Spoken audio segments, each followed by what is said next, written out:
approaching Soviet airspace. 20 minutes to drop off. Commencing internal depressurization.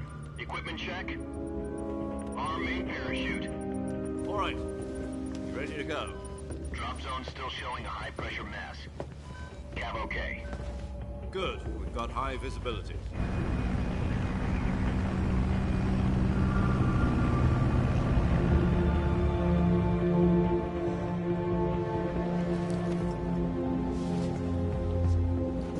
Put out that cigar.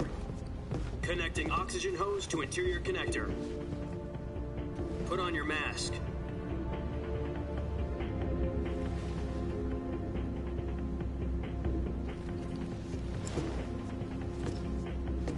Does this panty waste know what he's doing?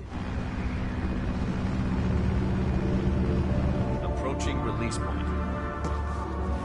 10 minutes to drop off. Hey, are you deaf? He said put out the cigar and put on your mask.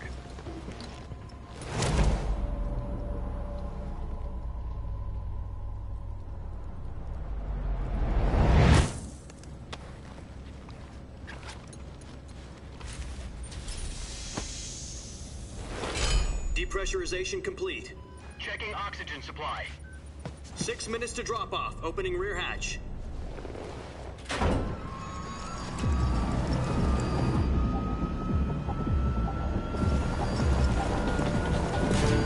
Sunrise.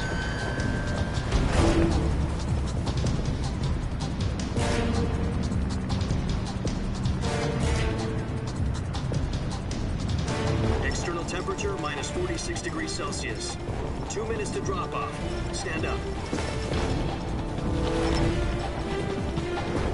You'll be falling at 130 miles per hour. Try not to get frostbite from the wind chill. 1 minute to drop off. Move to the rear. Activate bailout bottle. This is one for the history books. The world's first halo jump. 10 seconds to drop off. Stand by. Status okay. All green.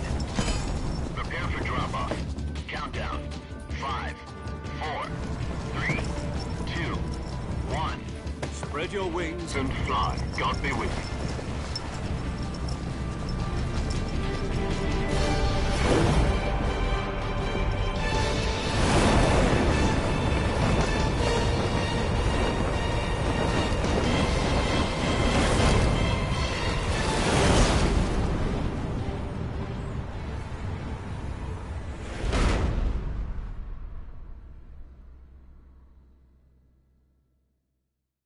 Jack, I've got some important news. The head of the CIA has finally given us the green light for the Virtuous mission. Virtual mission? No, the Virtuous mission. The future of our Fox unit depends on it. If it succeeds, we'll be officially organized into a unit. Virtuous mission? Sounds like some kind of initiation ritual. You know, don't get cocky. This isn't a training op. Right. So what exactly is this wonderful mission? Well, about 2 years ago, a certain Soviet scientist requested asylum in the West through one of our moles. His name is Nikolai Stepanovich Sokolov. He's head of the OKB-754 Design Bureau, one of the Soviets' top-secret weapon research facilities, and the East's foremost expert on weapons development. Sokolov? Isn't he that famous rocket scientist? The very same. On April the 12th, 1961, the Soviets achieved the first manned spaceflight in history. The Earth was blue, but there was no God. Well spoken. The rocket that carried Yuri Gagarin to orbit was the A-1, known as the Vostok rocket. Sokolov is said to be the man most responsible for the multi-engine cluster used in that rocket. After Gagarin's flight, Sokolov left rocket development to become the head of the newly established Design Bureau. From a lowly technician to head of a design bureau, that's quite a success story, so why do you want to defect? It seems he'd become afraid of his own creations. Afraid? Call it a crisis of conscience. And for that, he left his country and his family behind and went over the fence? Not exactly. One of his conditions was that his family was also to be taken safely to the West. For We used a mole to get the family out first, and succeeded in sneaking Sokolov over the Berlin Wall shortly afterwards. I was the one who conducted the operation. The security on the eastern side was still full of holes back then. Then what? We got Sokolov over in one piece, but the whole ordeal had left him exhausted, and we checked him into a hospital in West Berlin. It took him 2 weeks and more than 600 miles to get from the research facility in the Soviet Union to Berlin. He was in no condition to say anything coherent. And it was only a week later that we had something much bigger on our hands. The Cuban Missile Crisis. October the 16th, 1962, President Kennedy received word that the Soviets were in the process of deploying intermediate-range ballistic missiles in Cuba. The President demanded that the Soviets dismantle and remove the missiles. At the same time, he announced a naval blockade to prevent further missile shipments from reaching Cuba. But the Soviets didn't back down, instead placing their armed forces on secondary alert. Soviet transport ships carrying missiles continued on course towards Cuba. US and Soviet forces went on alert for an all-out nuclear war. Frantic negotiations were conducted through the UN's Emergency Security Council and unofficial channels to end the hair-trigger standoff. Finally, on October the 28th, the Soviet Union agreed to remove its missiles from Cuba, and so the world avoided a nuclear holocaust. But in order to get the Soviets to pull their missiles out, we had to make a deal. You mean the one where the US agreed to remove its IRBMs from Turkey? No. The Jupiter IRBMs deployed in Turkey were obsolete, and we were going to get rid of them anyway. They had no strategic value whatsoever to either the US or the Russians. The Turkey deal was a ruse, a cover story that was fed to the other intelligence agencies around the world. So what did the Russians really want? Sokolov. They wanted us to return Sokolov. You mean the Soviets pulled out of Cuba just to get their hands on Sokolov? That's right.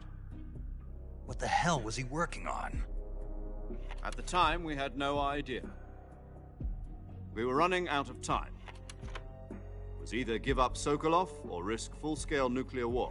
In the end, we had no choice. President Kennedy gave in to Khrushchev's demand. The next day, I got Sokolov out of the hospital, handing him over to agents on the eastern side. Sokolov kept on screaming, "Save me," until he disappeared from my sight. Then, a month ago, we received some new information from one of our moles. About Sokolov? Yes. He was taken back to the research facility and forced to continue working on the weapon in question under KGB supervision. What's more, it's on the verge of completion. So what kind of weapon is it? Something to do with space rockets? No, missiles. Same technology. I guess you're right. We don't know the details, but it appears to be a new kind of nuclear device. For half a year now, the Soviets have been conducting frequent nuclear tests at Semipalatinsk. Something to do with the weapon, I assume. We're talking about a secret weapon so big that Khrushchev was ready to pull out of Cuba to get it back. Is Sokolov still in the facility? No. According to our intelligence, he's in Selinoyarsk, a place in the mountains about 3 miles to the west that's known as the Virgin Cliffs. The Virgin Cliffs. Nice name for a virtuous mission. They moved him there just recently. Why? Apparently, they're conducting a field test of the weapon, but it's our best chance to get him back. This mission would never have been possible if he was still in the research facility. This is our last chance. Sokolov must have known that too when he contacted us.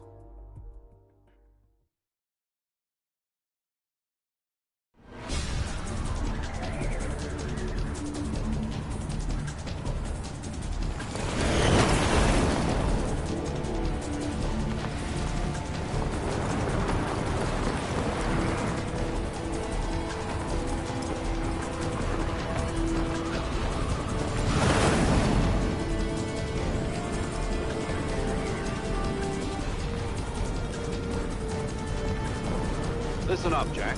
Your mission is to infiltrate Selinoyarsk in the Soviet mountains, ensure the safety of Sokolov, and bring him back to the west.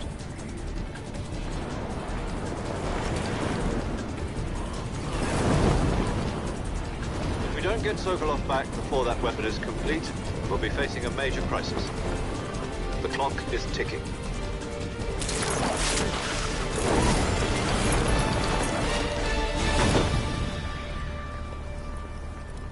Once we've confirmed the rescue of Sokolov, stand by at the recovery point. A recovery balloon will be dropped at that point. Helium will be pumped into the balloon to inflate it. The process takes about 20 minutes.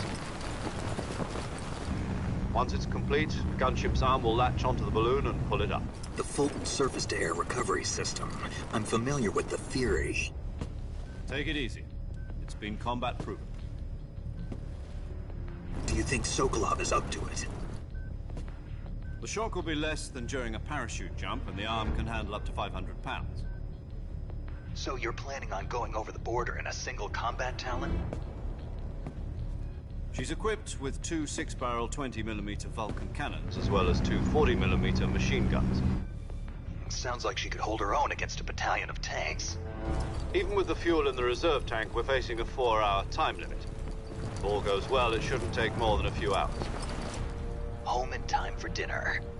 But if anything goes wrong, you'll be eating dinner, breakfast, and all the rest of your meals in the jungle.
Do you copy? You're already in enemy territory, and somebody might be listening in. From here on out, we'll be using code names to refer to each other. Your code name for this mission will be Naked Snake. I'll be referring to you as Snake from now on. You're not to mention your real name. Snake? What, you don't like snakes? What do you mean? Well, you've eaten one before, haven't you? In survival training. I'm glad to hear that. I don't know if I'd ever order one in a restaurant, but... Be careful, you might not have a choice. What about you, Major? What should I call you? Let's see. I'll be Tom. Call me Major Tom. This will be a sneaking mission. You must not be seen by the enemy. You must leave no trace of your presence. Is that clear? This kind of infiltration is the Fox unit's speciality. In other words, weapons and equipment are procured on site. That goes for food as well. You're completely naked, just as your name implies. Great. Now I see why you asked me if I like snakes. I suppose calling me Snake was your idea of a joke, too. No. There's a good reason for that. I'll tell you later when the time is right. Gotcha. Getting back to the subject, how exactly am I supposed to feed myself? You've been issued a knife and a tranquilizer gun. Use them to hunt for food. You'll also find some medical supplies in your backpack. Yeah, about the backpack.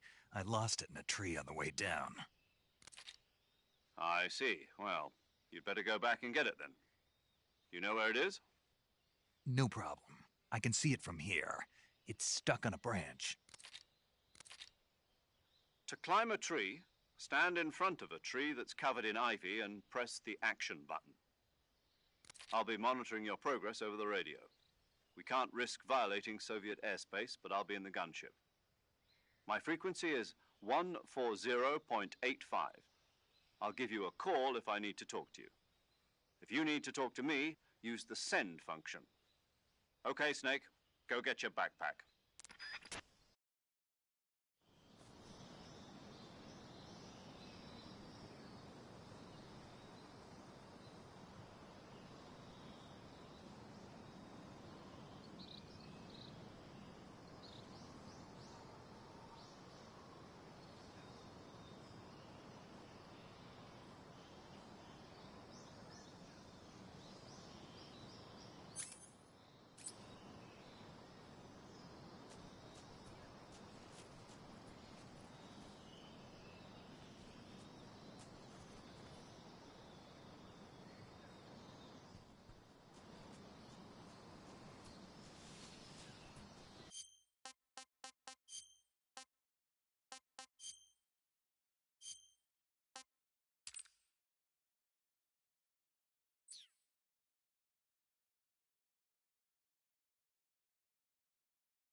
I see you've retrieved your backpack, Snake. To equip a weapon, it's necessary to take it out of your backpack. In the survival viewer, choose Weapon from the backpack. Your available weapons will be displayed in a list on the screen. From that list, choose the weapon you want to equip and press the Enter button. For other equipped items, just do the same thing from Item. Got it. Use the survival viewer backpack. Yep, that's right. Survival is fundamental to this mission. After you've been out in the field for a while, your stamina will start to drop. If your stamina gets too low, it'll affect your performance. You won't be able to shoot accurately, for example, and your wounds won't heal as smoothly. Keep an eye on your stamina so you don't run out. To recover lost stamina, you can hunt for local flora and fauna. You can use either your tranquilizer gun or your knife to hunt. My only weapon is a Mark 22 Hush Puppy tranquilizer gun? That's right. It's been fitted with its own suppressor. However, the suppressor will deteriorate every time you fire. Once its durability reaches 0, the noise suppression effect will be gone. So don't get too trigger happy with it. The suppressor's durability is shown in the icon. Any weapons and equipment beyond what you're carrying now, you'll have to find as you go. I have to find my own weapons and equipment? Whose crazy idea was this anyway? Solo covert actions are standard Fox operating procedure. You can't leave any traces of your presence. No weapons, equipment, footprints, sweat, or bodily waste. The same goes for bullets and cartridges, too. Your presence in enemy territory is already a violation of international conventions of warfare. There aren't supposed to be any American soldiers in Russia. It could spark an international incident. You can't let anyone see you. You can't let the enemy know you're there. This is a stealth mission. You're a ghost, Snake, in every sense of the word. And there'll be no rescue if you're captured. The military and US government will deny any involvement in the affair. Then I'll just have to take care of myself, huh? I'm afraid so. You've been given a fake death pill for that purpose. SIS guidelines stipulate that soldiers on covert ops like this one be issued a potassium cyanide capsule. Tape it to your body so you can take it when you need to. How generous of you. Use it if you're taken prisoner by the enemy. It'll send you into a state of false death for a short time. Fooling them into thinking that I'm really dead. So, how do I come back to life? Just take the revival pill. You mean that thing they put in my tooth before the mission? That's the one. But be careful. If you remain in a state of false death for too long, nothing will be able to bring you back. Remember that. I'll keep it in mind. You said this was a solo mission, right? Right. I guess that means I can't count on any reinforcements. Correct. The mission rests entirely in your hands. A real one-man army. Relax. There's a support team ready to back you up over the radio. Who? I'll introduce them to you. This time, survival is of utmost importance. The first member of the support team will be in charge of monitoring your physical condition, acting as a medic, so to speak, as well as recording your mission data. She's a member of Fox as well, and she's here on the gunship with me. She? Hello, Snake. I'm paramedic. Nice to meet you. Paramedic. As in a medic who comes in by parachute. Aren't you going to tell me your real name? Are you going to tell me yours, Mr. Snake? My name, huh? It's John Doe. And they call you Jack for short. You're a regular Captain Nemo. A name means nothing on the battlefield. After a week, no one has a name. What's your name? Jane Doe. Very funny. I wasn't joking, but I'll tell you my name only if you manage to make it back alive. My frequency is 145.73. She's also in charge of recording your mission data. Whenever you want to save, send a message over the reserved save frequency, 140.96. So saving lets me record my mission data. That's right. It also records the state of your health. Good to know. There's one more person I want to introduce you to, Snake. Huh? Speaking of snakes, you remember the boss, don't you? A legendary soldier and your mentor. Actually, it was the boss that got the DCI's authorization in the first place. She's going to be serving as Fox's mission advisor. The boss is? She also helped me plan this mission. She and I were at SAS together. Jack, is that you? How many years has it been? Boss? That's right. It's me. Oh. Talk to me. Let me hear your voice. It's been 5 years, 72 days, and 18 hours. You've lost weight. You can tell just by the sound of my voice. Of course I can. I know all about you. Really? Well, I don't know anything about you. What's that supposed to mean? Why'd you disappear on me all of a sudden? I was on a top-secret mission. You didn't need me anymore. But there were still so many things I wanted you to teach me. No, I taught you everything you needed to know about fighting techniques. I taught you all I could. The rest you needed to learn on your own. Techniques, sure. But what about how to think like a soldier? How to think like a soldier? I can't teach you that. A soldier needs to be strong in spirit, body, and technique. And the only thing you can learn from someone else is technique. In fact, technique doesn't even matter. What's most important is spirit. Spirit and body are like two sides of a single coin. They're the same thing. I can't teach you how to think. You'll just have to figure it out for yourself. Listen to me, Jack. Just because soldiers are on the same side right now doesn't mean they always will be. Having personal feelings about your comrades is one of the worst sins you can commit. Politics determine who you face on the battlefield. And politics are a living thing. They change along with the times. Yesterday's good might be tomorrow's evil. Is that why you abandoned me? No, it had nothing to do with you. I already told you, Jack. I was on a top-secret mission. A soldier has to follow whatever orders he's given. It's not his place to question why. But you're looking for a reason to fight. You're a natural-born fighter, but you're not quite a soldier. A soldier is a political tool, nothing more. That's doubly true if he's a career soldier. Right and wrong have no place in his mission. He has no enemies and no friends. Only the mission. You follow the orders you're given. That's what being a soldier is. I do whatever I have to get the job done. I don't think about politics. That's not the same thing. Sooner or later, your conscience is going to bother you. In the end, you have to choose whether you're going to live as a soldier or just another man with a gun. There's a saying in the Orient, loyalty to the end. Do you know what it means? Being patriotic. It means devoting yourself to your country. I follow the president and the top brass. I'm ready to die for them if necessary. The president and the top brass won't be there forever. Once their terms are up, others will take their place. I follow the will of the leader, no matter who's in charge. People aren't the ones who dictate the missions. Then who does? The times. People's values change over time, and so do the leaders of a country. So there's no such thing as an enemy in absolute terms.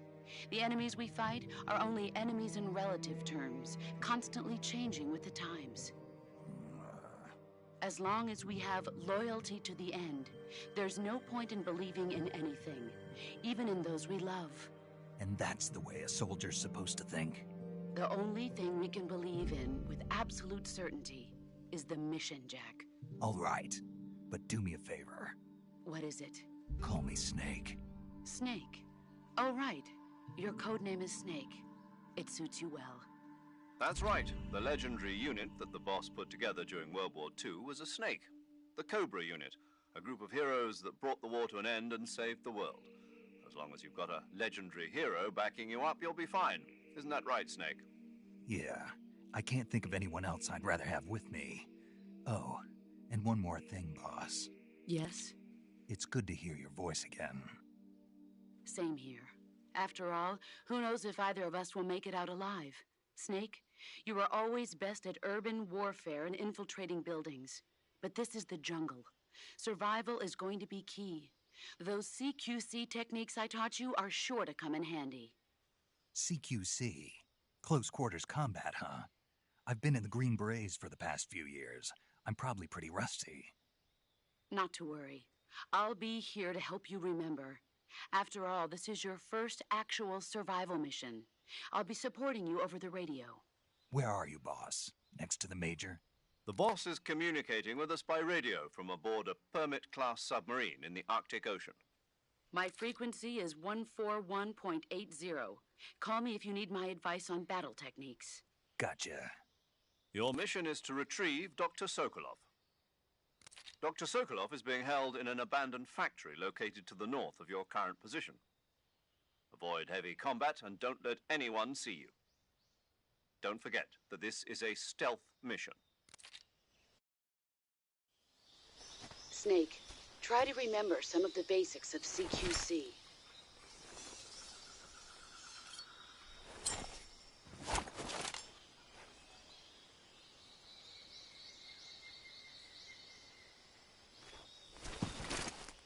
Commencing virtuous mission now.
Major, I've spotted 2 enemy soldiers.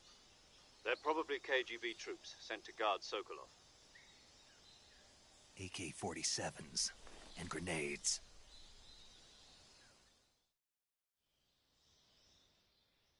Snake, your presence in Soviet territory is already a violation of international law. We can't let the Kremlin find out that the CIA and the American government are involved. Contact with the enemy is strictly prohibited. Don't engage them in battle either. This is a stealth mission. Got that? The Major is right. The point of this mission is to sneak through the jungle without being seen. The success of the mission depends on how well you use your camouflage. Change your camouflage by selecting Camouflage from the Survival Viewer. The Uniform option lets you pick your uniform, while the Face option lets you change your face paint. Choosing camouflage that blends in with your surroundings will help you conceal yourself more effectively. Also, don't forget that anything that moves will stand out in the jungle. If you just stand up and run around like an idiot, you're bound to be spotted. But if you crawl instead, you should be able to sneak by without being noticed. You can see how effective your camouflage is by looking at the Camo Index. The Camo Index shows how well your current camouflage blends in with the surrounding area. The higher the value, the harder you are to spot, and vice versa. The key is to make yourself one with nature. Keep that in mind as you go along, okay?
Who's that?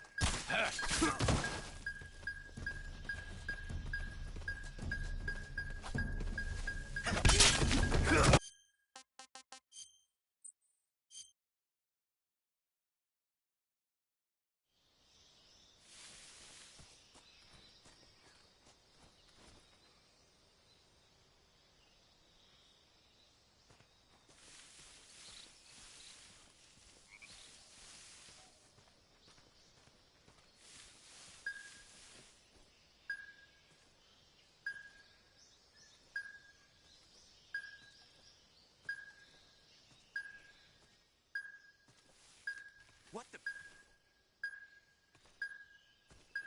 Huh? Who's that?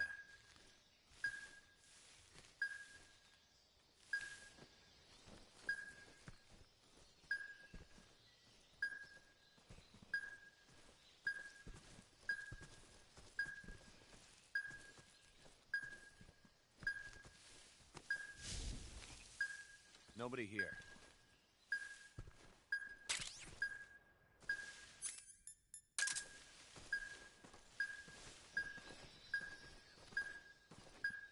Huh? Who's that? Who's that?